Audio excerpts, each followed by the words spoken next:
the world, shrouded in darkness.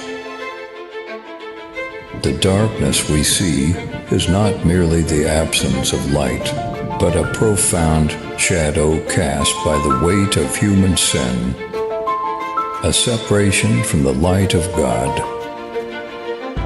Yet, in the midst of this darkness, a Savior emerges, Jesus Christ, the light of life, stepping into our brokenness to bring salvation.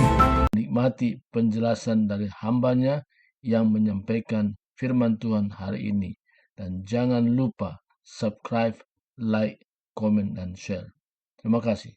Dalam perjalanan menuju airport mengantar jemaat untuk ke luar negeri, ya.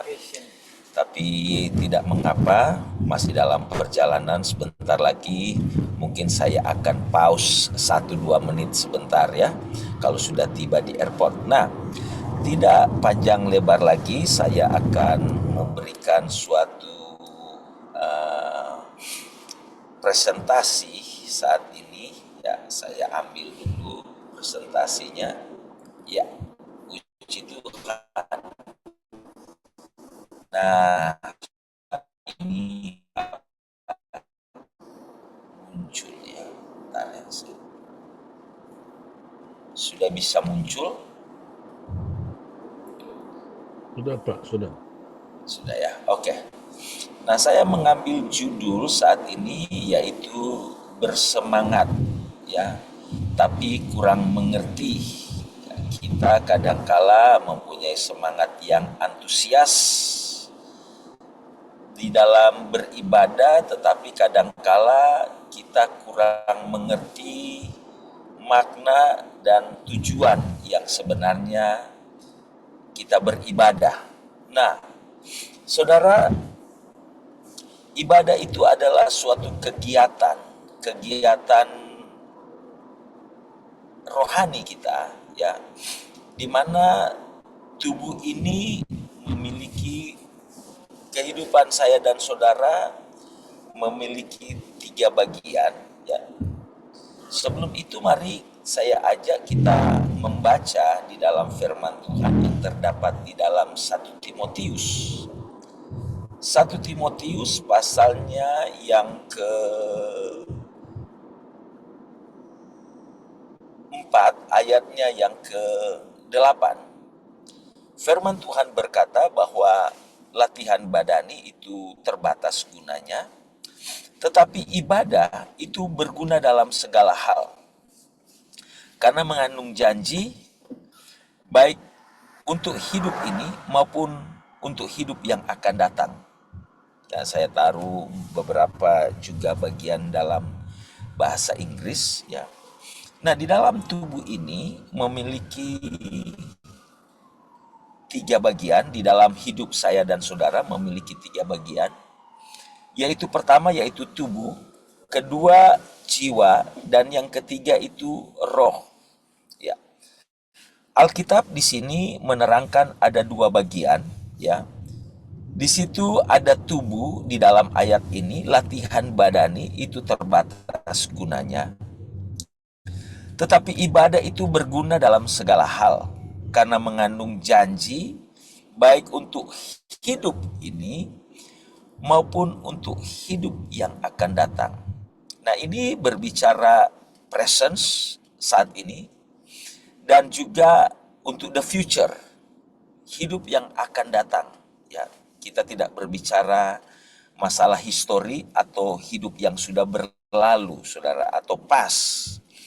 Nah, saudara, Alkitab menerangkan di sini ada 2 hal, ya, membawa faedah, keuntungan, atau membawa sesuatu benefit, yaitu hidup saat ini, sekarang, dan hidup yang akan datang. Nah, hidup yang akan datang, untuk kita memperoleh benefit untuk hidup ini dan hidup yang akan datang, itu hanya terdapat di dalam ibadah. Di sini dikatakan, ya. Di dalam ibadah ini, di dalam ibadah kadangkala kita menganggap ibadah secara fisikal kita. Ini tidak berbicara secara fisikal, karena ibadah itu hanya terdapat di dalam bagian yang dalam manusia, ya, yaitu di dalam roh kita, ya. Kalau tubuh kita atau physical body itu, ya, kita istilahnya mensana in sano, itu di the healthy mind is the healthy body, atau di dalam tubuh yang sehat mendapat jiwa yang sehat. Saya minta maaf, mungkin saya punya koneksi agak hilang-hilang, ya. Nah, sedangkan jiwa itu ada kehendak, itu berbicara tentang kehendak, ya, jiwa kita. Nah, dalam roh itu berbicara tentang ibadah dan mengandung janji, baik janji di hidup kita saat ini maupun hidup yang akan datang. Nah, saudara, kalau kita ambil di dalam ayat Roma pasal 12 ayat 1, ini sudah berkali-kali kita bahas dan baca. Alkitab berkata ini adalah tentang ibadah yang sejati, ya. Karena itu saudara-saudara, demi kemurahan Allah, aku menasehatkan kamu supaya kamu mempersembahkan tubuhmu sebagai persembahan yang hidup, yang kudus dan yang berkenan kepada Allah. Itu adalah ibadah yang sejati, ya. Dan kita lanjutkan lagi, janganlah kamu menjadi serupa dengan dunia ini, tetapi berubahlah oleh pembaharuan budimu, sehingga kamu dapat membedakan manakah kehendak Allah, apa yang baik, apa yang berkenan dan kepada Allah dan yang sempurna. Nah, Alkitab di sini berkata di dalam Roma ini adalah suratan yang ditulis oleh Rasul Paulus kepada jemaat yang berada di Roma. Nah, saudara, Rasul Paulus mengatakan bahwa di sini ada suatu bentuk ibadah, yaitu ibadah hati. Atau dikatakan us to worship, ya. Ibadah kepada Tuhan adalah ibadah yang mempunyai reasonable way, suatu ibadah yang sejati, yang berkenan kepada Allah, ya, yang totally pleasing 100% kepada Tuhan, ya, yaitu mempersembahkan tubuh ini, ya, sebagai persembahan yang hidup kepada Tuhan. Nah, saya masuk lagi, ibadah yang sejati di dalam Roma pasal yang kedua, yaitu disingkatkan, yaitu di dalam Roma 10, maksud saya di dalam Roma pasalnya yang ke-10, ayatnya yang kedua, itu mengatakan bahwa aku memberi kesaksian, sebab aku memberi kesaksian tentang mereka bahwa mereka sungguh-sungguh giat kepada Allah, tetapi tanpa pengertian yang benar. Sekali lagi, kadangkala kita mempunyai antusias beribadah kepada Tuhan tanpa kita mengerti pengertian yang benar. Di sini dikatakan yaitu less of knowledge. Di dalam Amsal berkata, tanpa pengetahuan umatku itu binasa, ya. Tanpa knowledge of God, the people will perish. Nah, saudara yang saya kekasih di dalam Tuhan, kenapa proposisi saya mengangkat ayat ini?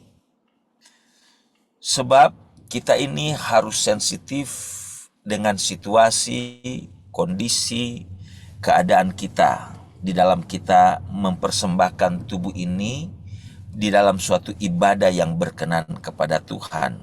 Nah, kadangkala saudara, kita ini mempunyai suatu antusias beribadah terlebih di dalam keluarga kita ya. Kenapa, apa bedanya saudara, kalau saudara biasanya kalau terlibat di dalam suatu family atau di dalam suatu keluarga. Nah, kalau biasanya kalau saudara mau vakansi atau mau berlibur ya, itu enak nggak? Saya mau tanya kepada saudara, enak nggak kalau kita berlibur ya, kita satu keluarga, kita berlibur suami istri, anak-anak ya kan? Saudara merasa bahagia tidak? Bahagia lah. Bahagia. Bahagia kan? Iya. Nah, kalau saudara, ini pertanyaan normal ya. Kalau kita mau berlibur kan, berlibur ya ke Ancol atau piknik lah, piknik ke Ancol, ke pantai. Kita selalu bawa keluarga kita, anak-anak kita. Ya, kita merasa bahagia. Nah, kita merasa bahagia itu ada sesuatu yang ada di dalam inner kita yang tidak bisa dibeli dengan uang. Money can buy, saudara ya. Nah, kalau saudara ke pesta, ya, kalau ke pesta, saudara bawa istri, bawa anak-anak, bawa keluarga. Kita kalau ke pesta sama vakansi, selalu kita usahakan bersama-sama. Betul tidak, saudara? Bahagia tidak? Nah, Iya. tetapi saya mau tanya kepada saudara, apakah di dalam beribadah itu harus atau tidak harus kita bawa keluarga? Saudara mungkin tidak terpikir hal yang demikian, tetapi itu terjadi di dalam kehidupan saya dan saudara. Betul tidak? Ah, anak-anak di rumah sajalah, ya kan? Ini kan ibadah orang tua. Nah,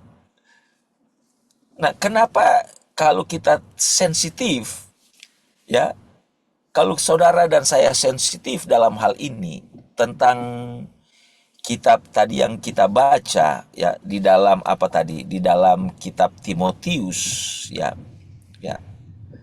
kita tidak akan lagi, kita mempunyai suatu sensitif dan kita menghargai tentang ibadah yang sejati, internasional. Nah, saudara, ibadah yang sejati. Saya mau masuk di dalam beberapa hal di sini supaya kita mengetahui bahwa ini serius. Itu sangat serius. Tuhan berkata, Allah kita yang kita sembah itu Allah yang sangat cemburu, saudara.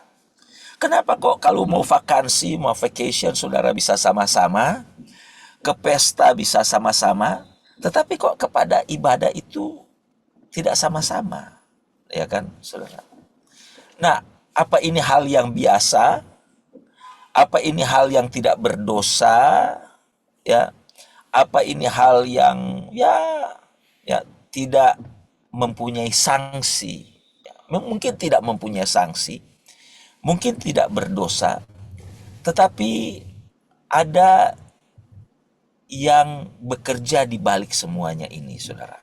Ya, ada yang bekerja di balik semuanya ini. Ya, saya mau bawa kepada saudara kepada peristiwa bangsa Israel, Qatar.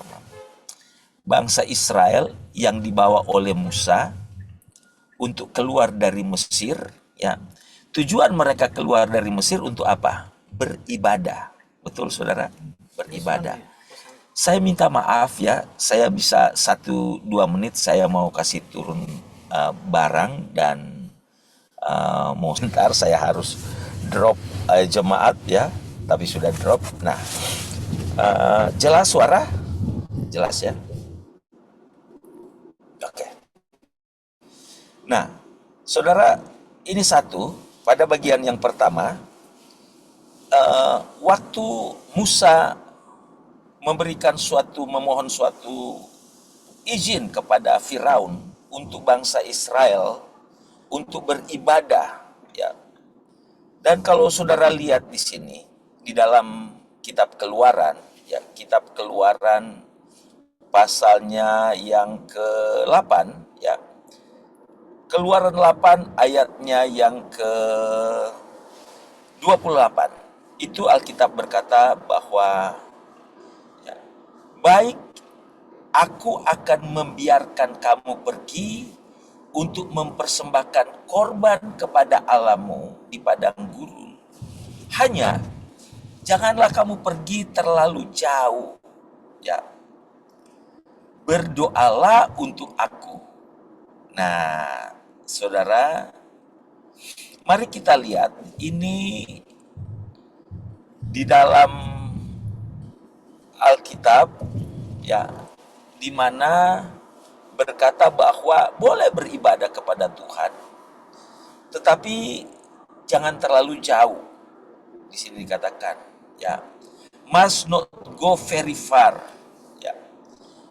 Beribadah kadangkala saudara ya, kita ini beribadah, tapi kadangkala kita tidak memberikan sepenuhnya, ya, tidak proper way, tidak sepenuhnya. Alkitab berkata bahwa beribadah kepada Tuhan itu adalah mempersembahkan tubuhmu sebagai persembahan yang hidup, saudara. Dan kadangkala di sini dikatakan, saudara, dunia tanpa kita sadari, kita ini masih ada terikat kepada hal-hal duniawi. Ya. Seolah-olah dunia mengizinkan kita beribadah, tetapi ibadah seperti apa yang Firaun perintahkan kepada Musa. Boleh beribadah asal jangan jauh-jauh. Distance, ya. Kadangkala kita sukar untuk memberikan sepenuhnya hidup kita kepada Tuhan. Beribadah hanya sekedar beribadah, pergi beribadah dengan jarak yang tidak terlalu jauh. Nah, ini dikatakan sama saja ya. Ibadah yang kita lakukan itu masih di bawah pengawasan akan Raja Mesir, yaitu masih di bawah pengawasan pengawasan Firaun, saudara ya. Kita hanya hadir, ya, yang penting hadir di dalam ibadah. Kalau dulu saya waktu masih kecil, bukan masih kecil, saudara ya, sudah dewasa pula, papa saya itu pendeta, ya, kita harus beribadah, saudara ya. Tetapi kadangkala, kalau dulu kan kita masih bawa persembahan tuh masih bawa sendiri kan. Kalau sekarang kan persembahan tinggal online, saudara ya. Tinggal pakai barcode transfer atau aser jalanin kantong kolektor. Kalau dulu enak, masih bawa di depan, saudara ya. Jadi kalau saya tuh kalau mau ibadah dulu, saya hanya datang pas persembahan. Supaya orang tua lihat saya itu ada maju ke depan, saudara. Ya. Supaya menyatakan bahwa saya hadir ibadah. Padahal saya tuh puji-pujian firman Tuhan nggak ada di ruang gereja, saudara. Tapi pas jam mau kasih persembahan itu ada. Nah, saudara, di sini katakan ada juga orang yang mendengarkan firman Tuhan, tetapi tidak penting untuk mendengarkan. Saudara, saya lagi menulis jurnal ya. Jurnal yang saya tulis itu mengenai hal ibadah ini juga. Boleh nggak kita punya tangan ini sambil dengar ibadah, pegang handphone? Ya, kita tahu kan kita punya handphone, di situ di HP kita kan ada aplikasi Alkitab ada, aplikasi Facebook ada, aplikasi TikTok ada. Boleh nggak kita ini sambil beribadah, kita cuma cek aja kita punya email, punya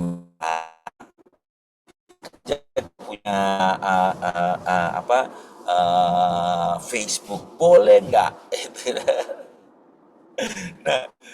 Nah, kita lihat di sini, saudara ya. Kalau kita mengetahui hal yang demikian, ya, kita ini akan berbeda cara beribadah kita. Kalau kita masih melakukan hal yang demikian, ya, kita masih di dalam ibadah, masih di bawah pengawasan akan Firaun, saudara. Pengawasan Firaun, saudara. Boleh beribadah asal jangan jauh-jauh, dekat-dekat aja, saudara. Nah, saudara kalau mau keluar, enak mana, saudara? Ya, kalau saudara mau jalan-jalan pakai mobil atau pakai pesawat? Hah? Kalau Pesawat, pakai Pak. mobil kan Ya pasti berarti pesawat. iya, pesawat enak kan? Kalau pesawat kan saudara bisa keluar daerah, keluar negeri, ya kan? Nah saudara kalau pakai mobil kan cuman ya daerah sekitar situ saja, ya kan? Nah kalau saudara pakai mobil, terus saudara lupa sesuatu, gampang, ya kan? Gampang, tinggal pulang aja, balik aja, karena lupa. Kalau saudara pakai pesawat, kalau saudara lupa sesuatu, saudara bisa balik nggak? Saya dulu waktu masih kecil, masih SD, saya diajak oleh papa saya ke Jakarta, dari Manado ke Jakarta. Nah, waktu itu transit di Ujung Pandang, saudara, Ujung Pandang. Dan waktu transit di Ujung Pandang, papa saya beli saya coklat. Coklat bukan Silver Queen. Silver Queen dulu belum ada. Toblerone, masih ingat Toblerone? Itu Toblerone itu coklat yang segitiga, ya kan? Itu mahal. Itu mahal, saudara ya. Coklat segitiga mahal. Kadangkala kita pakai untuk oleh-oleh, kita beli lapis legit sama Toblerone. Nah, saya suka itu Toblerone. Nah, waktu saya beli di Ujung Pandang, dan saya lupa itu di kursi, saudara. Saya lupa di kursi. Waktu saya pesawat sudah take off, dan saya ingat, saya lupa itu di kursi. Dan saya bilang sama papa saya, Pak, saya lupa saya punya coklat di kursi, di ruang tunggu di Ujung Pandang, di Hasanuddin Airport. Bisa nggak suruh pesawatnya, suruh pilotnya balik lagi?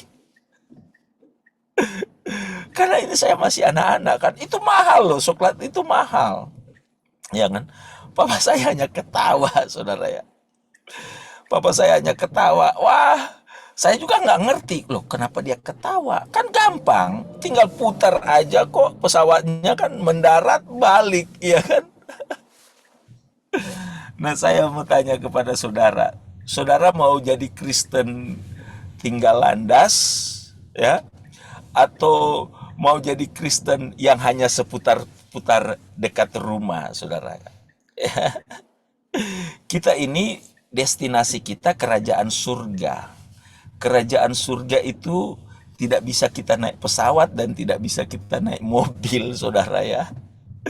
Dan itu Alkitab berkata bahwa tanggalkanlah segala bebanmu, ya kan? Tanggalkanlah segala bebanmu dan dosamu, di sini katakan. Nah, saudara, jadi kalau kita mau menjadi suatu pengikut Kristus yang totali dengan proper beribadah kepada Tuhan, ibadah yang sejati, kita ini jangan hanya di sekitar-sekitar kita saja, saudara ya, ya, seputar-seputar kita saja. Tetapi kita ini harus ambil jauh-jauh, saudara. Karena kalau hanya masih di sekitar-sekitar kita, itu kita ini beribadah masih di dalam pengawasan Raja Mesir, di dalam pengawasan Firaun, ya. Dengan kata lain, ya, saudara, mari kita meninggalkan segala beban kita, saudara ya. Lupakan segala kita punya masa lalu kita. Kita lupakan kita punya masa lalu kita, saudara ya.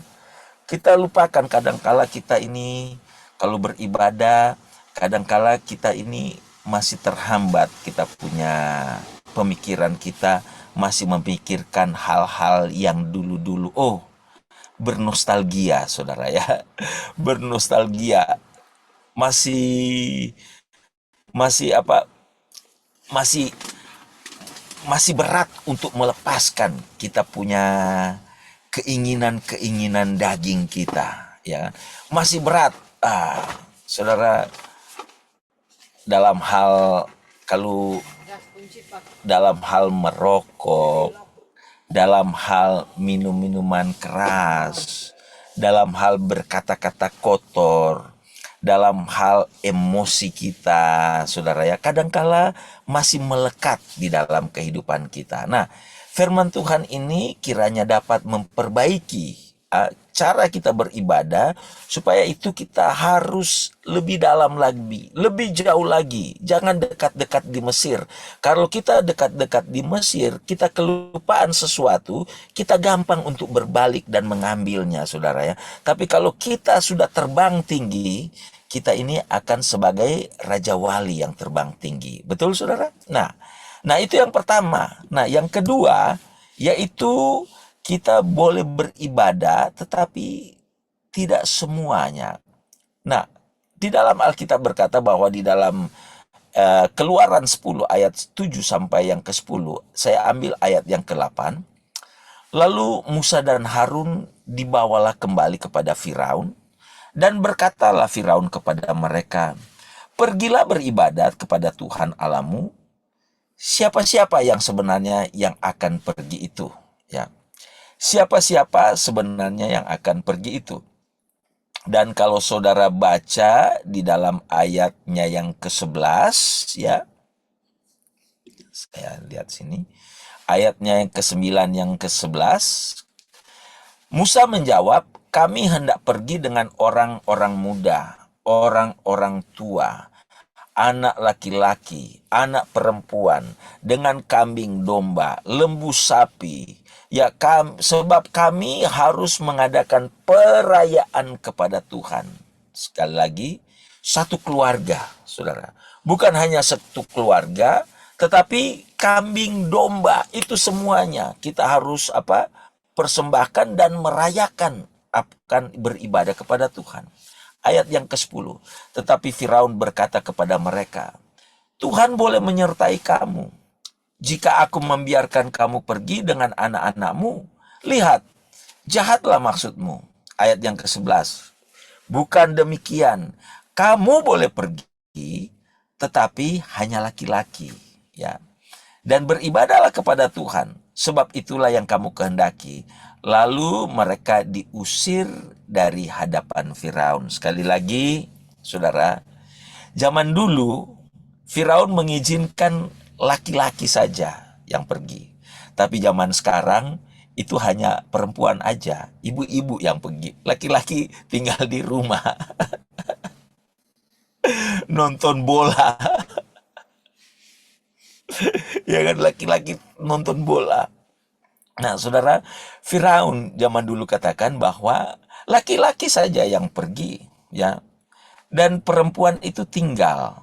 Ya, anak-anak harus tinggal, hanya laki-laki saja yang pergi. Nah, saudara, ini kalau kita tahu akan hal ini, ya. Kalau di dalam cara beribadah kita ini hanya diizinkan beberapa orang, nah, berarti cara beribadah kita ini masih di dalam pengawasan akan Firaun, saudara. Ya, kalau ke gereja kita bergantian, tapi kalau ke pesta atau kalau vakansi kita satu keluarga, saudara ya. Nah, hanya kelompok-kelompok tertentu saja yang menjadi prioritas. Nah, ini kita kalau kita ketahui akan hal ini, berarti di dalam cara beribadah kita hanya masih di dalam penguasaan daripada Raja Firaun. Nah, di dalam Yosua berkata bahwa 24 ayat yang ke-15 berkata, "Tetapi jika kamu anggap tidak baik untuk beribadah kepada Tuhan, pilihlah kepada hari ini kepada siapa kamu akan beribadah. Ya. Allah yang kepada nenek moyangmu beribadah di seberang sungai Efrat, atau Allah orang Amori yang negerinya kamu diami ini. Tetapi aku dan seisi rumahku, kami akan beribadah kepada Tuhan," saudara. Nah, saya tidak membahas apa itu orang Amori dan apa itu seberang sungai Efrat, saudara ya. Tetapi saya mengajak saudara ini kepada suatu ibadah yang sejati sebagaimana Yosua katakan, yaitu beribadah kepada Tuhan. Di sini beribadah kepada orang Amori, ya, kepada bangsa-bangsa yang tidak mengenal Allah, kepada bangsa-bangsa yang hanya mengandalkan kekuatan, ya. Kadangkala kita tidak memerlukan Tuhan, ya. Kadangkala kita hanya perlu gadget kita perlu high tech kita, saudara, ya. Tetapi di sini katakan bahwa Yosua berkata, kepada aku dan seisi rumahku akan beribadah kepada Tuhan Yahweh.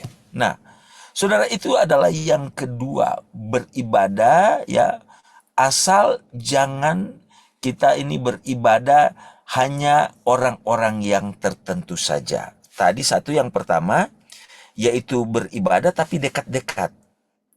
Yang kedua, beribadah tetapi orang-orang yang tertentu saja, saudara, ya.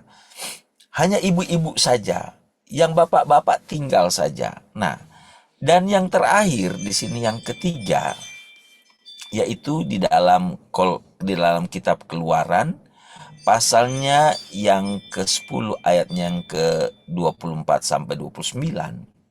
Boleh beribadah asal jangan bawa apa-apa. You can go but bring nothing, saudara. Di sini Alkitab berkata bahwa pergilah beribadah kepada Tuhan, hanya kambing dombamu dan lembu sapimu harus ditinggalkan. Juga anak-anakmu boleh turut bersama-samamu. Nah, di sini katakan bahwa Firaun berkata bahwa kamu boleh beribadah bahwa kamu punya keluarga, tapi kambing, domba, lembu, sapi itu harus ditinggalkan. Nah, saudara, boleh beribadah, tapi dompet saudara tinggal di rumah, ya. Sorry, saya tidak menyinggung saya juga jarang menyampaikan hal-hal memberi di gereja, ya. Nah, kadangkala saya juga merasa kalau menyinggung masalah uang, nanti jemaat kabur, saudara. Tapi kalau tidak juga menyinggung masalah uang, nah saya juga salah, saudara, ya. Nah, nanti seolah-olah cara kita beribadah itu hanya beribadah di bawah pengawasan akan Firaun, ya. Kamu boleh pergi satu keluarga, tapi, ya, domba, lembu, sapi itu harus ditinggalkan. Nah, di sini beribadah dengan tangan kosong, saudara. Tangan kosong, tidak usah pakai korban, tidak ada sacrifice, ya. Tangan kosong, tidak usah ada persembahan atau offering. Tangan kosong, tidak perlu ada sumbangan, donasi, kontribusi, atau pledge, atau korban tatangan, atau pledge itu janji iman, saudara, ya. Nah, tangan kosong. Nah, saudara ingat Raja Daud waktu dia di dalam Mazmur berkata bahwa aku tidak akan beribadah kepada Tuhan, menghadap Tuhan dengan tangan kosong. Betul? Raja Daud bilang begitu. Nah, dan kalau saudara baca di dalam kitab Samuel, ya, atau di dalam raja-raja, Raja Daud dia waktu mengambil tabut Tuhan, ya. Tabut Tuhan, waktu tabut Tuhan itu untuk dikembalikan ke Yerusalem atau di Kanaan, di tempat istana, di dalam Ka'bah Tuhan, ya, di situ dikatakan bahwa tabut Tuhan itu hinggap di salah satu keluarga Obed Edom. Saudara tahu kan, Obed Edom, dan selama 1 bulan keluarga Obed Edom itu diberkati Tuhan, saudara. Hanya mampir sebentar. Dan Raja Daud mengambil kembali tabut Tuhan itu, dan saudara tahu, ya, dari Obed Edom ke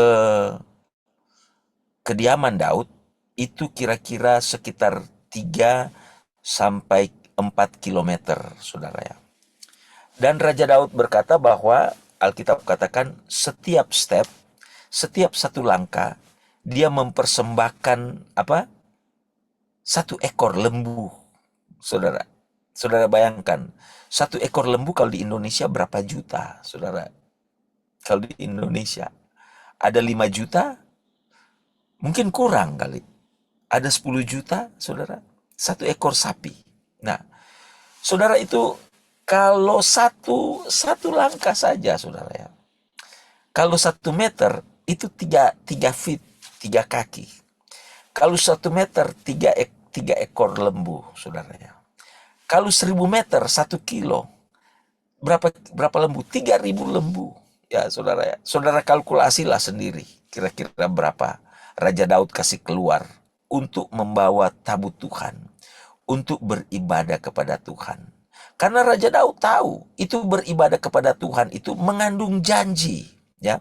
Mengandung janji hari ini dan hari yang akan datang, saudara ya.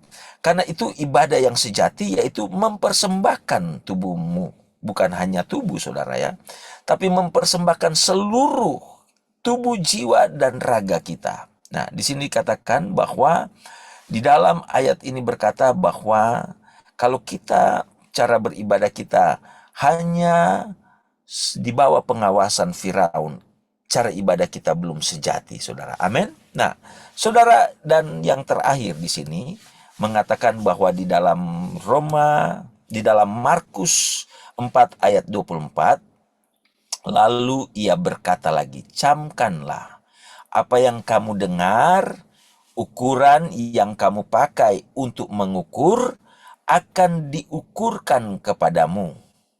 Dan di samping itu akan ditambahkan lagi kepadamu.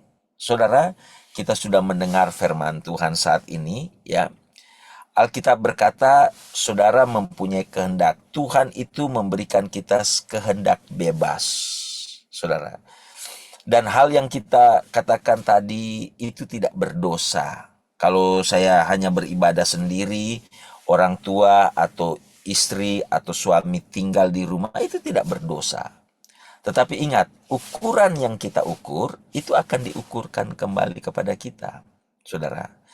Berkat kita, kalau kita memberikan sepenuhnya, Tuhan juga akan mengembalikan sepenuhnya. Kalau kita memberikan dengan setengah-setengah, kita juga akan menerimanya dengan setengah-setengah, saudara ya. Tetapi kalau kita mempersembahkan tubuh, jiwa, dan roh kita, Alkitab berkata bahwa Tuhan akan memberikan kita apa?